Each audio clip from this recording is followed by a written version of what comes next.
오늘은 성탄제 핵심 강의에 이어서 빠진 보충 강의를 해보도록 하겠습니다. 지금 여러분들이 보고 있는 이 그림이 눈 속에서 우리가 볼 수 있는 빨간 산수 열매입니다. 흰색과 붉은색의 시각적 심상 대비가 참 돋보이죠? 자, 본격적으로 시를 보도록 하죠. 일연 어두운 방 안엔 빨간 숯불이 피고 검은색과 붉은색의 색채 대비. 이 빨간 숯불은 밖에서는 눈이 오지만은 방 안은 굉장히 따뜻하고 아늑하다는 그런 분위기를 만들어냅니다. 외로이 늙으신 할머니가 애처로이 잦아드는 어린 목숨을 지키고 계시었다. 애처로이 잦아드는, 그러니까 굉장히 병이 위중하다는 걸 알 수 있고요. 어린 목숨이라는 것은 바로 시적 화자를 가리키고 있겠습니다. 이윽고 눈 속을 아버지가 약을 가지고 돌아오셨다 그랬습니다. 자, 이 눈이란 것은 어떤 의미를 가질까요?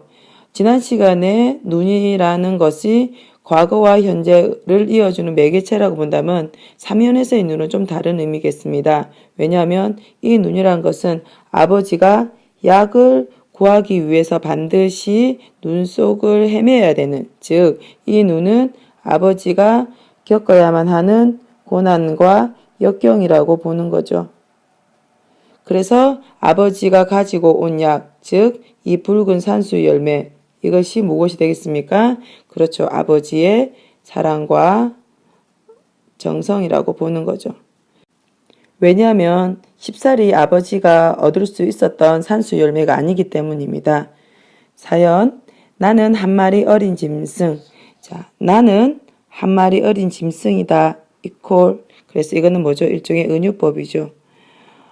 시적 화자인 나를 한 마리 어린 짐승이라고 표현하는 이유는 무엇입니까? 즉, 화자는 나약하고 굉장히 보호받아야만 되는 연약한 존재라는 의미를 지니고 있습니다. 여기에서 만약에 화자가 아버지의 존재가 없었더라면 목숨이 위태로워질지도 몰랐다는 것이죠. 자, 그런 서늘한 옷자락의 차가움과 연로상기한 볼의 따뜻함, 즉 뜨거움이 서로 또 대비를 이루고 있죠. 그 다음 이따금 뒷문을 눈이 치고 있었다. 그날 밤이 어쩌면 성탄제의 밤이었을지도 모른다. 그날 밤이라는 것은 무엇입니까? 즉 앞에서 시적 화자가 경험한 그 모든 것을 다 말을 하겠죠. 그래서 여기 위에까지 6연 1원까지가 과거가 되고 6연 2행부터는 현재가 되는 것입니다. 자, 7연 어느새 나도 그때의 아버지만큼 나이를 먹었다. 어느새는 시간의 경과겠죠. 그때의 아버지만큼 나이를 먹었다. 그때라는 건 어린 시절이죠. 어린 시절 아버지만큼 나이를 먹어서 이제 그 아버지의 사랑을 나는 더 깊이 이해할 수 있게 되었다라는 것이겠죠. 옛것이라고는 찾아볼 길 없는 성탄제 가까운 도시에 이제 반가운 옛날의 것이 내리는데 반가운 그 옛날의 것은 한마디로 하면 눈이겠죠. 눈이 내리고 있는 이 도시에는 뭐라 그랬어요? 옛것이라고는 전혀 찾아볼 길이 없다 그랬어요. 그런 것에 대한 안타까움이나 어떤 비판적인 시각을 볼 수 있습니다. 그렇다면 여기서 옛것이라고 하는 것은 무엇을 말하겠습니까? 즉 아버지의 헌신적 사랑과 같은 그런 부분들이 이 도시에는 없다라는 거죠.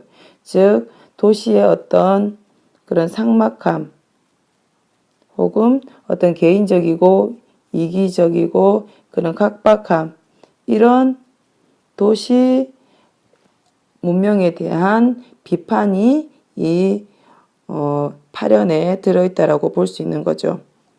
자, 9연 서러운 30살 나의 이마에 불현듯 아버지의 서늘한 옷자락을 느끼는 것은, 즉 이런 삭막한 그런 각박한 도시 속에서 살아가는 화자가 아버지의 서늘한 옷자락이 갑자기 불현듯 갑자기 느낀다는 것은 아버지에 대한 어떤 간절한 그리움의 정서가 녹아 있는 거죠. 자, 서러운 30살이라고 그랬어요. 화자의 나이가 30살인데 그것을 지금 서럽다라고 표현하고 있습니다. 이런 서러운 이유가 무엇이겠습니까? 이런 방금 말한 도시 생활에서의 어떤 어려움, 지금 현실에서의 어려움, 현실 생활의 어려움이라고도 볼 수 있겠고, 그런 아버지에 대한 간절한 그리움인데 어떤 아버지의 부재라는 것도 생각해 볼 수가 있겠죠. 마지막 시변. 눈 속에 따오신 붉은 산수의 알알. 그 아버지의 사랑이 아직도 내 혈액, 즉 나의 혈액이라는 것은 나의 생명, 나의 마음 속에 아직까지도 흐르고 있다. 즉 아버지의 사랑을 아직도 나는 간직한 채 살아가고 있다라는 것입니다. 자, 그럼 오늘 강의는 이것으로 마치도록 하겠습니다. 수고하셨습니다.